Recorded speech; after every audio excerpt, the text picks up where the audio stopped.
बहुत खुशी है मुझे आज कि बड़े मैच के लिए बड़े ग्राउंड में मैं मौजूद हूँ। प्रेमद आसम में इतवार को पाकिस्तान और भारत का मैच होने जा रहा है। काफ़ी कुछ तनाज़े के बाद, काफ़ी कुछ सियासत के बाद, और मेरे साथ मेरे दो बहुत ही प्यारे अच्छे दोस्त भारत के टेलीविज़न चैनल एनडीटीवी से हैं। मेरा हमेशा से फेवरेट रहा है NDTV channel. Rica Roy. Rica, thank you very much for giving me time. शुक्रिया। क्या आप समझ रही हो, आपकी पाकिस्तान की मेमोरीज़ के बारे में बताओ, पाकिस्तान इंडिया की क्रिकेट की मेमोरीज़ के बारे में बताओ। देखिए, मैं दो दफ़ा पाकिस्तान गई हुई हूँ। एक दफ़ा 1997, एक दफ़ा 2004। 2004 तब मैं जर्नलिस्ट बन गई थी और कवर करने का मौका मिला था। मतलब दो अलग अलग बहुत ही अलग अलग मेमोरीज़ हैं। एक फैमिलीज़ के साथ जाके मिले और दोस्तों से मिले।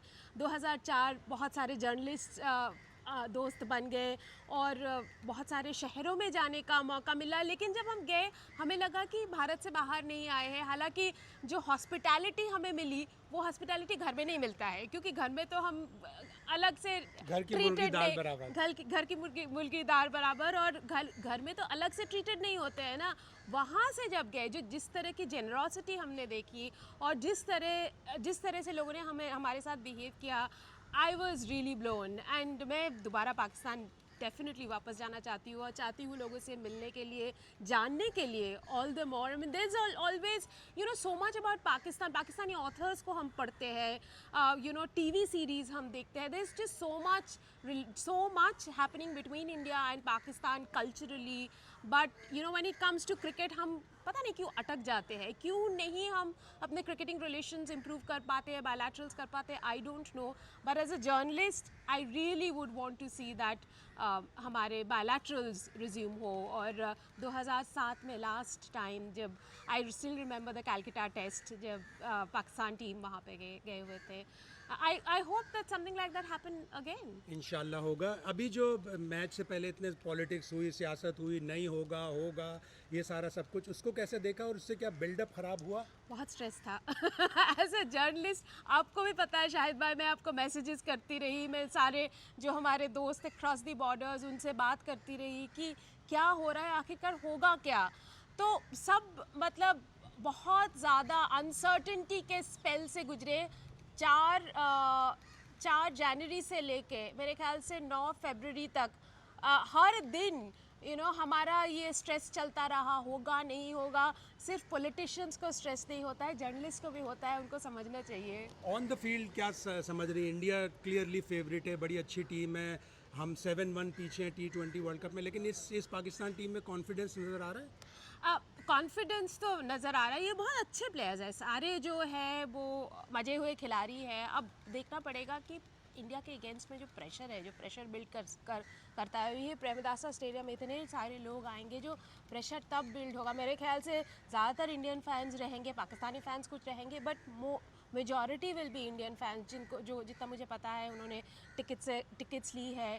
तो ये it will be like a cauldron उस दिन, संडे के दिन, और उस कॉल्ड्रॉन का प्रेशर अब्जॉर्ब करना, एक हल्का सा मतलब कैच आए और नज़र आपका हट जाए, because people are shouting so much, वो जो चीज़ें, छोटी छोटी चीज़ें, मेरे ख्याल से small things in the game will matter. It's not about talent, it is not about you having practiced, you having honed your skill. It's about that moment. उस मोमेंट को कैसे आप संभालते हैं और मोमेंट में अपने आप को कैसे you make yourself present.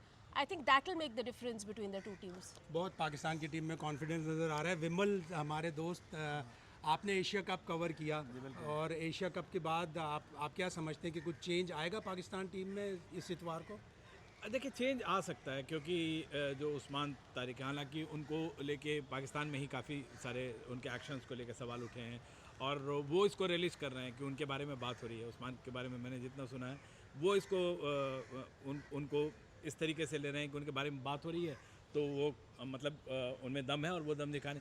जो आप कह रहे थे प्रेशर, इस मैच का जो की है, चाहे ड्यू हो, टॉस कोई जीते हारे, मैच में प्रेशर तो है। और लॉपसाइडेड अभी डिफरेंस है, मतलब जो, क्योंकि आप देखिए इंडिया कब मतलब 16 मैच जो हुए हैं, 2021, 2023 जो वर्ल्ड कप का फाइनल, और 2022, ये मतलब 4 साल के बाद आप जो है 4 साल का गैप है, नहीं जीते हैं। तो पाकिस्तान के पास, मतलब पाकिस्तान जीती है तो आउट ऑफ द वर्ल्ड होगा उनके लिए, लेकिन वहाँ तक पहुँचने के लिए अभी देखिए, अब टीम इंडिया के साथ मतलब मैं क्रिकेट ऑब्जेक्टिविटी से अब देखिए, टीम इंडिया में सबसे बड़ी बात क्या है ना, फ्लेक्सिबिलिटी बहुत है। आप संजू सैमसन नहीं चले, ईशान किशन ओपनिंग करने चले आए, तिलक वर्मा काफ़ी दिनों से बाहर थे, ईशान किशन तीसरे नंबर पे करें, तो वो जो फ्लेक्सिबिलिटी है ना, वो मुझे लगता है टीम इंडिया को वो एज देती है। और T20 के नंबर 1 टीम है, तो एज तो है थोड़ा। अच्छा, जो इस मैच से पहले जो बिल्डअप हुआ, पॉलिटिकल बिल्डअप हुआ, उस पर कितना as a journalist, as a cricket fan कितना अफसोस हुआ? देखिए, ये मतलब होना नहीं था। और जो आपके यहाँ एक अलग नैरेटिव चल रहा था, हमारे यहाँ लगभग सारे लोग श्योर थे कि मैच होगा ही। मतलब मैंने भी कहा था, कई सारे दूसरे चैनल्स ने कहा था कि ये मैच होगा ही। बाकी सारा जो मुझे लग रहा है कि क्रिकेट से ज़्यादा इसमें पॉलिटिकल पोस्चरिंग बहुत ज़्यादा थी। मतलब क्रिकेट को लेके स्टैंड कम था, और क्रिकेट को लेके हम एश्योर्ड थे कि मैच तो होना ही है करके, विदाउट ब्लेमिंग एनीवन। मतलब ये तो करीब करीब तय था।